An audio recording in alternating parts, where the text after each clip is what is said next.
sometimes you do have to tell people, this is what I need from you. I think sometimes we expect people to know, like, oh, I'm doing this big thing. You should just post something nice. But people, they don't know how the algorithm works. They don't know how things work. They don't actually know what you need. You have to tell people, here's what I need.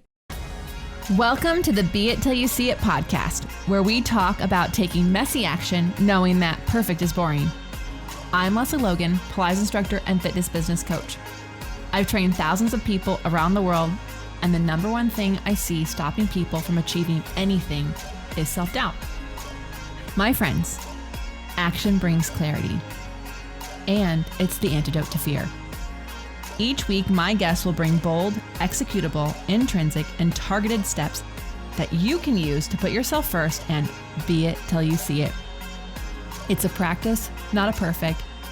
Let's get started. Oh, and stick around to the very end because we got some outtakes. That's been happening. There's always outtakes, and the team does collect them for bloopers on the YouTube, but we're adding them into the end of the pod because you know what? You need to know that we are not perfect. You're not perfect. And Nobody's we're perfect. enjoying the process. And we are enjoying that. So have a good laugh on our behalf. Love you. Welcome back to the Be It Till You See It interview recap, where my co-host in life, Brad, and I are going to dig into the bold conversation I had with Nikole Mitchell in our last episode. If you haven't yet listened to the interview, you should.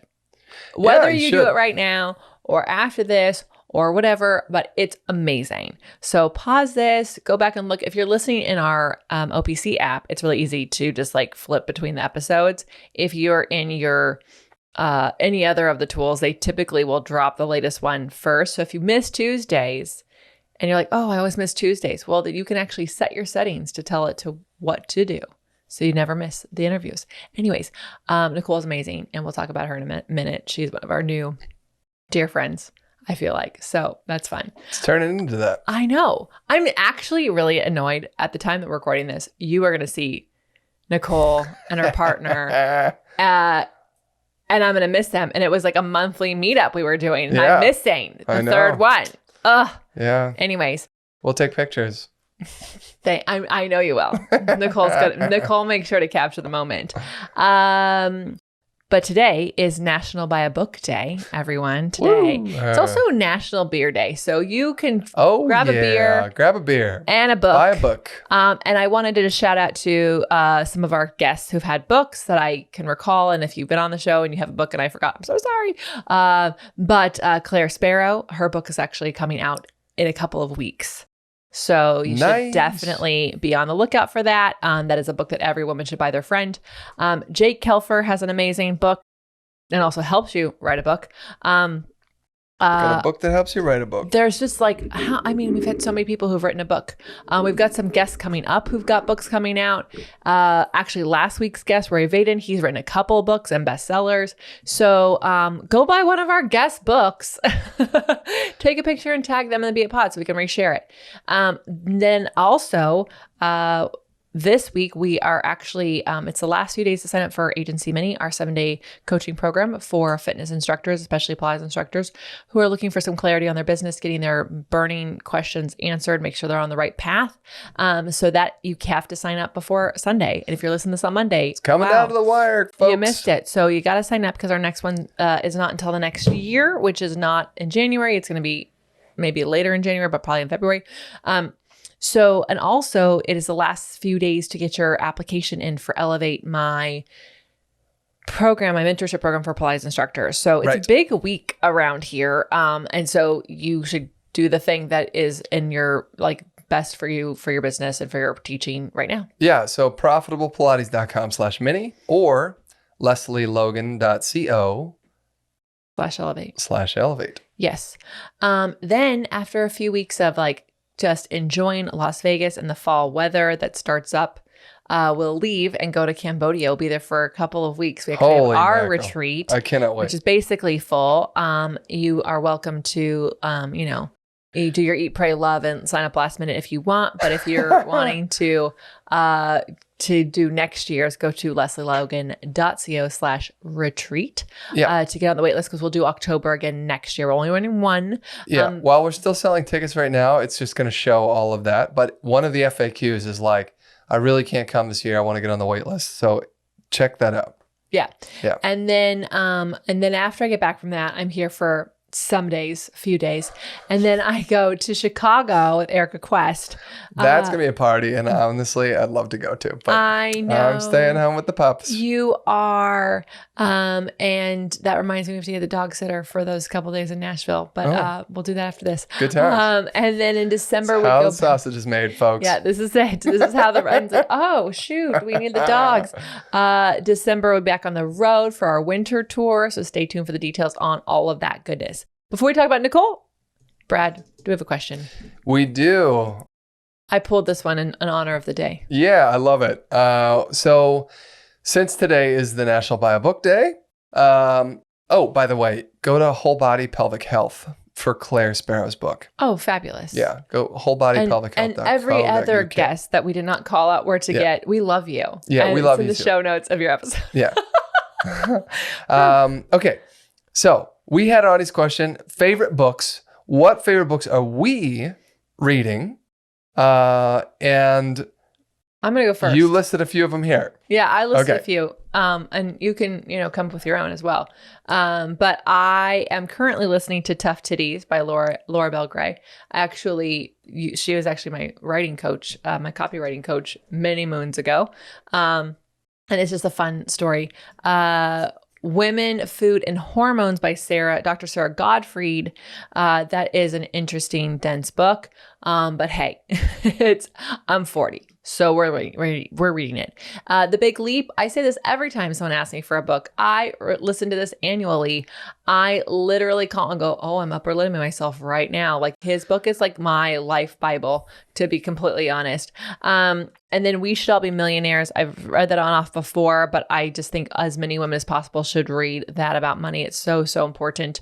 Brad, do you have a book that you're reading currently? I do. I have a few. And so the first one that I wanted to talk about is one of my favorite authors of all times. His name is Michael J. Sullivan. He's prolific. He's got like 20 books. And I'm reading his most recent book that came out last year called Ezra Haddon. And that's a character's name. That's why it means nothing to anybody. But it's so well written. Everything that he's done is so fascinating because he completely ties everything together in an incredible way. That like over 20 books, there's like all these pieces that are all connected. It's really, really impressive. I just finished reading Metapocalypse. How I Learned to Thrive During Menopause and How You Can Too. And I did that because I think it's important for me to know about that topic. Mm-hmm. So there's another book that, let's see. I've just got so many that are on my list here. I'm going through literally right now, I'm just flipping through my Audible account. There's one called... I think this is a good one. The Purple Cow, How to Transform Your Business by Being Remarkable. Good. That's a Seth Godin book. So essential. Even though he talks about some things that are like really old, everything is still applicable today. Good. Yeah. So if you're interested in actually any of those things, just ping us and I'll happily share a link. We need Seth on the show. Who knows Seth? Yeah, who knows Seth? I want totally have Seth Godin on the show. You know who Seth is. Just by me saying Seth, if you know Seth, you know who I was talking about. I want your help. Anyways, I love when people ask us about what books we're reading and what podcasts, because it changes over time based on your like interests and everything. And it's so, so important to immerse yourself in topics of things you don't know, some things for pleasure, some things for inspiration. I'm in. Okay, now let's talk about Nikole Mitchell. Nikole Mitchell, with her refreshingly honest and bold demeanor, emanates genuine authenticity, demonstrating an intuitive connection with her body that encourages women to embrace and love themselves. Yeah, she's phenomenal. She's so great. Yeah, I think her one-liner is a bit shocking. She's a pastor turned stripper. Yes. I think the shock value is a little bit on purpose. It definitely raises eyebrows and you go, what? Hey, well, as we know from guest Alex Street, you have to have a story that can be told in 3 seconds you can expand it into 30 seconds, maybe get to 3 minutes and keep going. But like, you have to go, where was I? Where am I now? Like everyone has that. Like I was in retail and I'm a Pilates instructor, or I was homeless. Now I have a 5-bedroom house. Like you have to have my point a of this is that, you know, when she was a pastor, we didn't know her when she was a pastor. No. And, but I can imagine the type of pastor that she is based on the type of person that we have met today. So, and it has completely upended my understanding of what a stripper is, who a stripper is, like in my mind. Like it's, don't think I never conceptualized being friends with someone who's like, yeah, this is what I do. And it's been so funny because I think what's so cool about her, we're going to get into her in a second, but like, it's really, because I'm a Pilates instructor. And so like, it feels like it's part of, but I'm not just a Pilates instructor. And when we hang out, I am more like, it's not like I'm just talking about like teasers all the time. I actually do talk about a lot of other things that have nothing to do with it. Exactly. And what you forget about that with yourself when you think like your job is kind of just like it's a normal-ish job, right? Because she's a stripper, and we've only known her as that. What I love is when we were hanging out, it's not when we talk about stripping.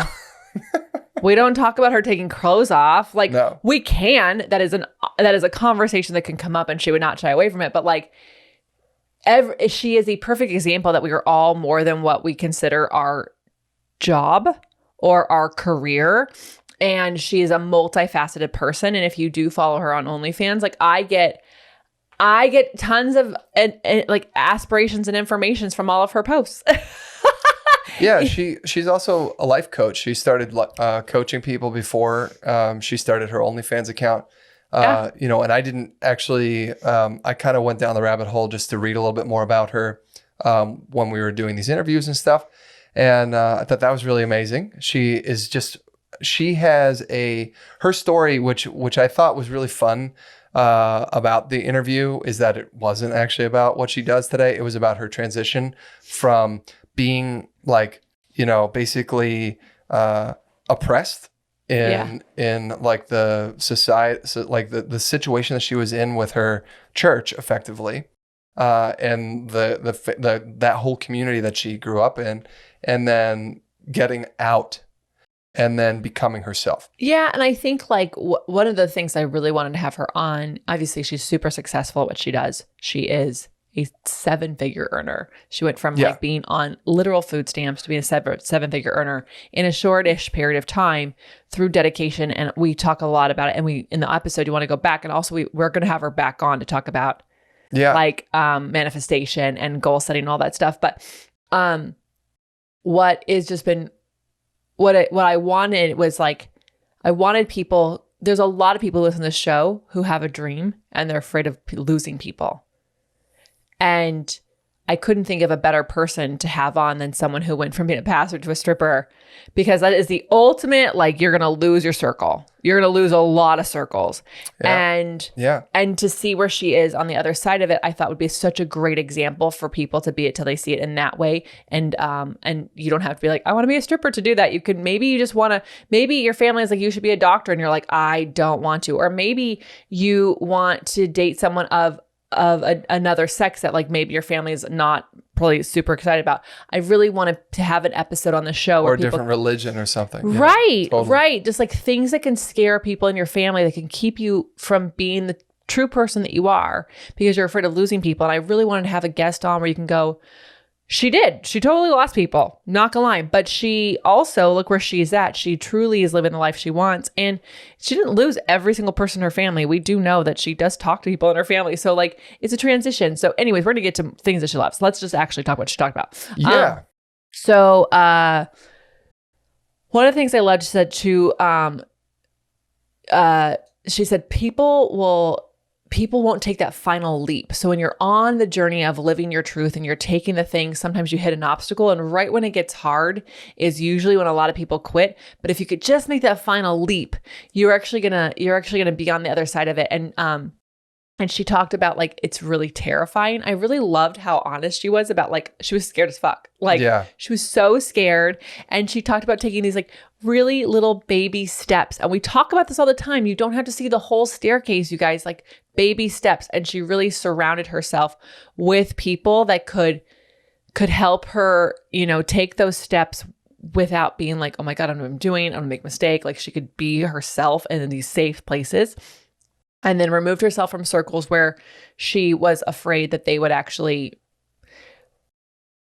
not burst the bubble, but when you are new at something, having anyone tell you something that's like your biggest fear is going to like make you like just stop doing it. Yeah. And I think that I have this right on the timeline of things, but I'm pretty sure she removed herself from her circles prior to getting on OnlyFans. She did. So she was like already up and out for multiple years because she, you know, was basically stuck and she wanted to be unstuck. And being unstuck meant she moved. She literally left where she was at. She left her small town. She left the church that she was in. She like all the things, right? And then she started a new life and then she was doing some life coaching. And then it was only after that even that she decided to go down the OnlyFans path. And to go back to her like one line, like pastor turned stripper.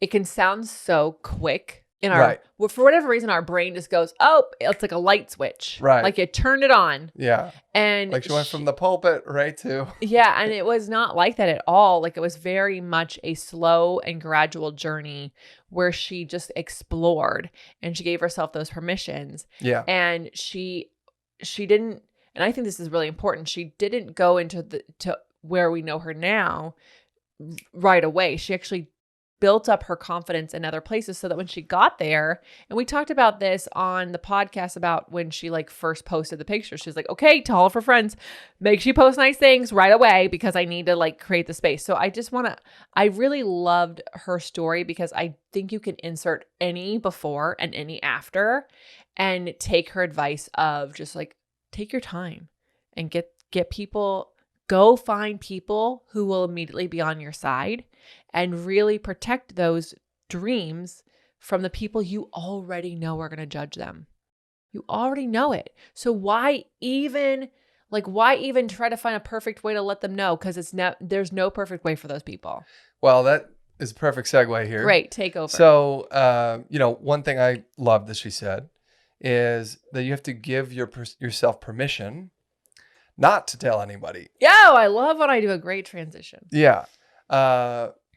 So she shared about how we may inadvertently self-sabotage our ambitions and dreams by sharing them too early with those who we actually imagine will support them, but then their fears end up shooting them down.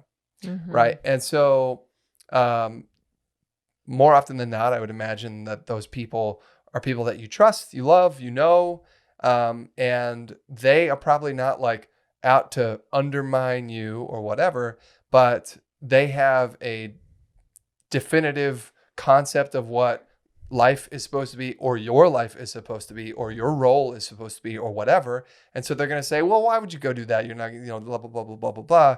And all this stuff that, effectively is what you're trying to remove yourself from, that kind of situation. And so for her, she actually went out and found a coach that she said, this person, I literally am paying them to be 100% on my side, to support me, right? And that's the person that I'm going to share the things with.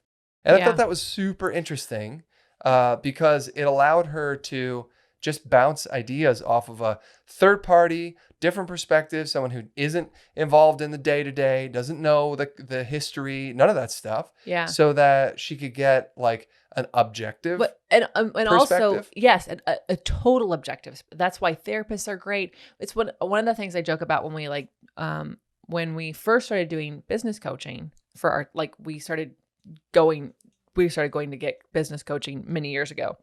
And someone's like, oh, I got a client go, oh, what is that for? And I said, it's kind of like I'm taking my business to private school.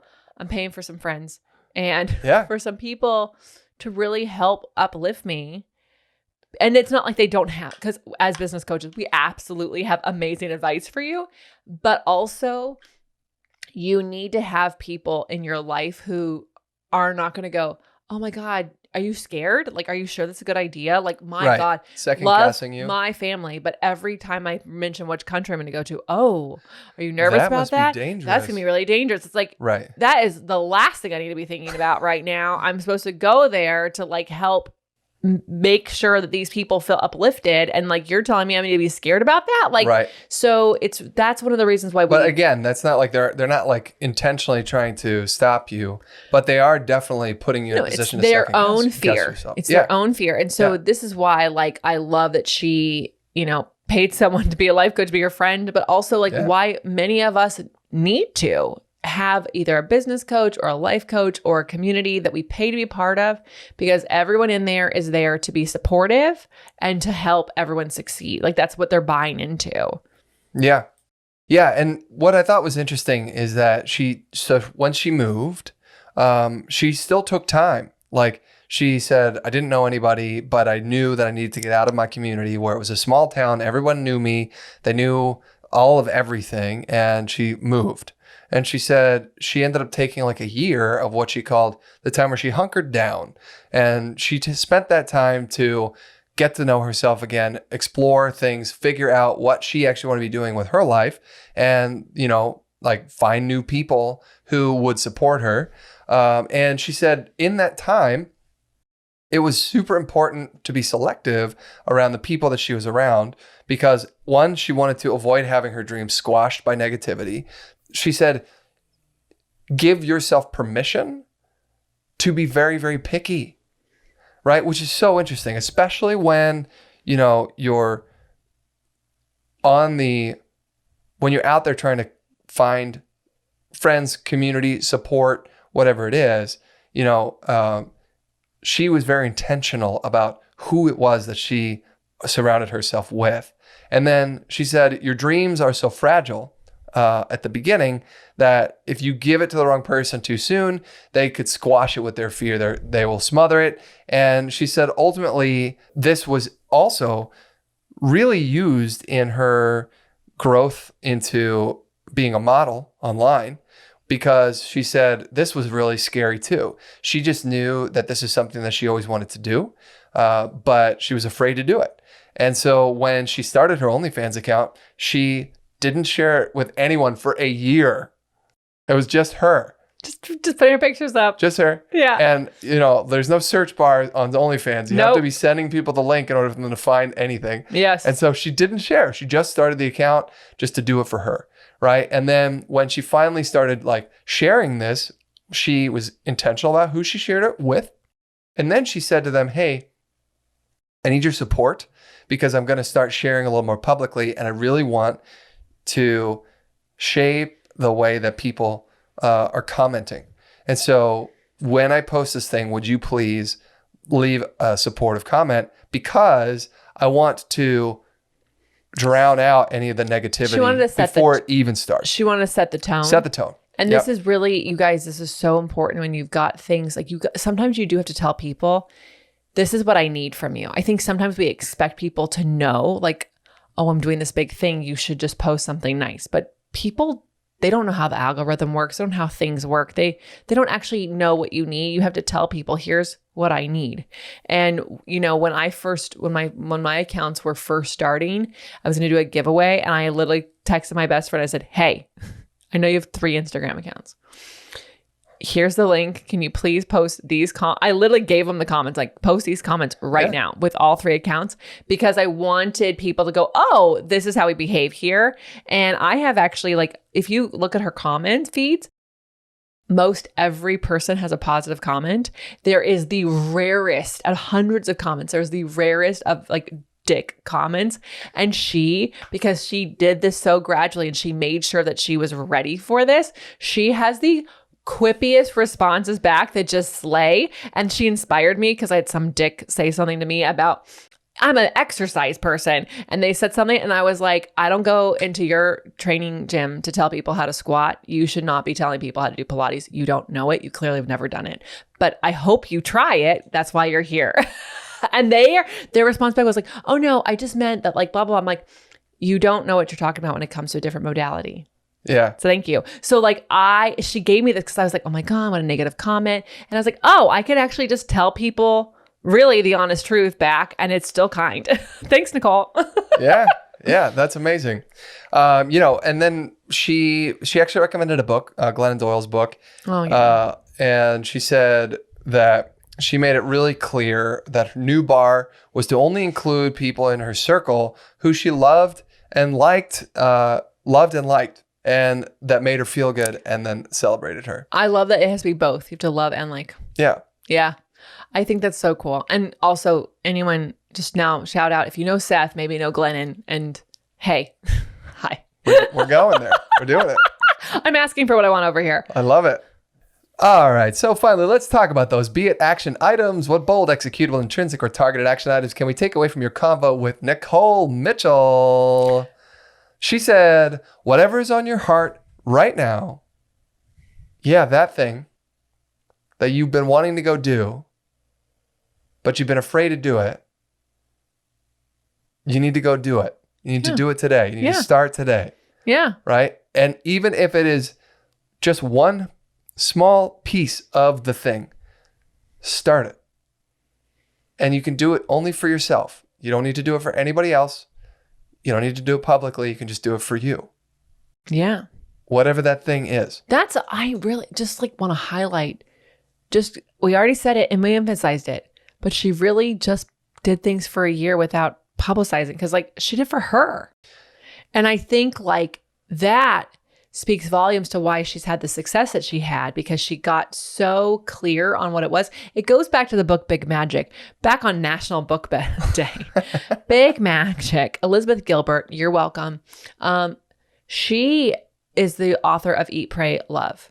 And she did not even quit her job as a professor, even when that book was a national bestseller. Right. She barely quit it after she sold the movie rights. Like she really wanted to make sure that she protected her love and gift of writing, to not put pressure on it to be something to make money, until like she really knew she could do it. Because when we put things out to the public too soon, before we've really gotten clear on our values and why we're doing it and the purpose for it, it's so easy for other people's opinions to mold that. In fact, my tattoo artist, she's still going to do tattoos, but she's also like starting to get into upholstery and like making chairs. Cool. And she's like been like finding chairs and like doing a new upholstery on them and like redesigning them. Super cool. Like we're obviously going to end up with some chairs.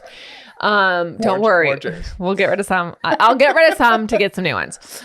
Or she can reupholster some of ours. So I was like, oh, are you reupholstering people's? And she said, I took on a client. This is a month-long project. She's 1 month into this. Maybe she's 2 months into this at this point.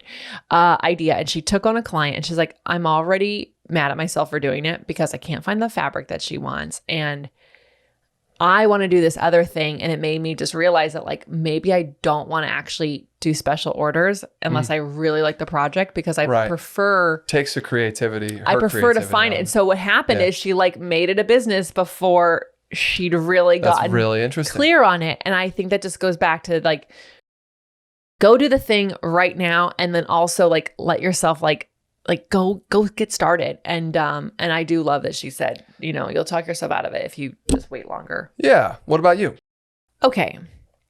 So she, there's a couple things that came out of the BA action that I really love, but, she realized the detrimental effects of trying to fit into others' perceptions of her. So when we are people pleasing, hello, where my people pleasers at? Probably a big portion of this listener group.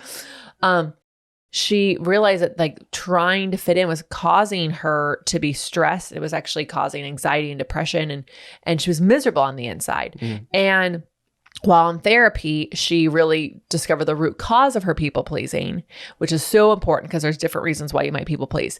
And we got into talking about like, because there was a part of her like staying in poverty, right? Like, there was a part of that like we could feel guilty for like making money and things like that. And she said, well, poverty is very expensive.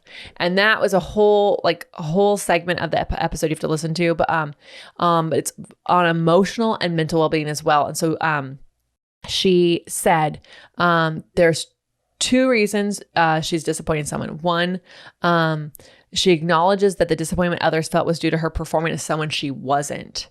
And so this is a really interesting thing, because if we are telling people we're someone else and we want to be our true self, then of course we're going to disappoint them because we lied to them. We put on something else. And then the other thing was that she wanting to remain, they wanted her to remain the same for their comfort. And when we try to people please, we are trying to remain what other people want so they like us, and that's not actually going to make you happy. So she said the standard should never be toleration in a relationship or friendship. It should always be celebration. And she said, if I see you evolving, I'm celebrating you. So be an action item. And I think she also said, even if she doesn't necessarily agree. Yeah. Oh, that's next level. Nicole's next level. That is what I hope we all are. I think all of us listening to this want to be that person. And I think if you do find yourself seeing someone evolve and you're not celebrating, I just think it's a little flashlight of like, oh, here's some work to do. You don't have to get mad at yourself. Like, there's some work to do. But I think I've really found that her beit actions are like about self-reflection and taking a little action and being kind to yourself and celebrating along the way. Yeah, I mean, amazing. What a journey. I know. And we're having her back because I could have just kept going. So, anyways, I really can't wait for the next episode to come out. We're going to hold it for the holiday New Year situation because I don't believe in New Year, New You, but I do believe in that sometimes there's certain points of the year when we're really more open to the idea of big visions and manifestation. So stay tuned for that. In the meantime, go check out Nikole and let us know what your favorite takeaways were. Tag her, tag us. I know that I really do. I really hope that you send this to your mom who do it. Like, I think one, it's really refreshing and enlightening for people to understand that jobs don't define people. And I think people need to see that different jobs, the holistic part of it. We donate to the Cupcake Girls, which does sex workers' rights. And we told my dad about it. And he's like, sex workers' rights? I'm like, yeah, Dad. They need rights too. And we told him some stories and he's like, oh, okay, I'm in. It's so interesting. If we're not exposed to it, it can keep people from seeing beauty and possibility in things and making judgments that are based on not on fact. So make sure you share this with people. Tag Nikole, tag the Beit Pod. Thank you so much for listening to our episodes.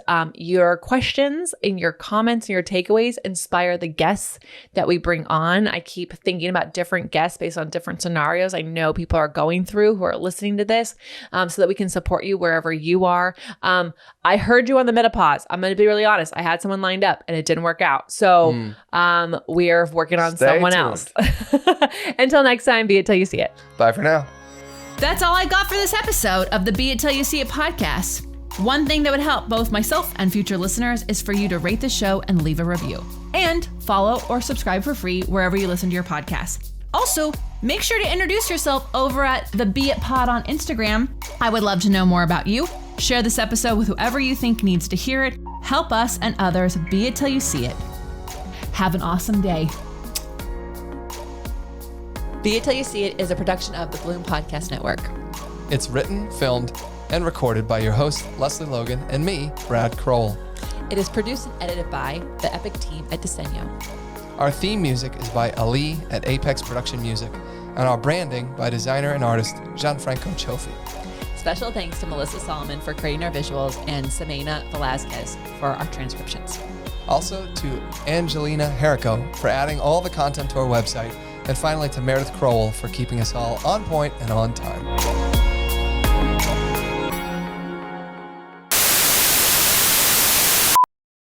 Welcome back to the Be It Till You See It interview recap where my co-host in life, Brad and I did...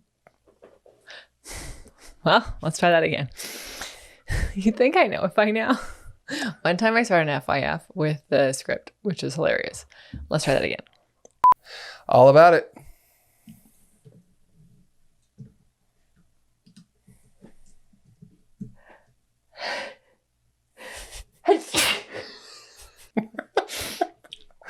That was funny. I wish that you had been on camera for that because your face was amazing. It was frozen. It like got stuck. I know. I felt like a glitch. Anyways. Okay, cool. Obviously we're at the pause / audio transition.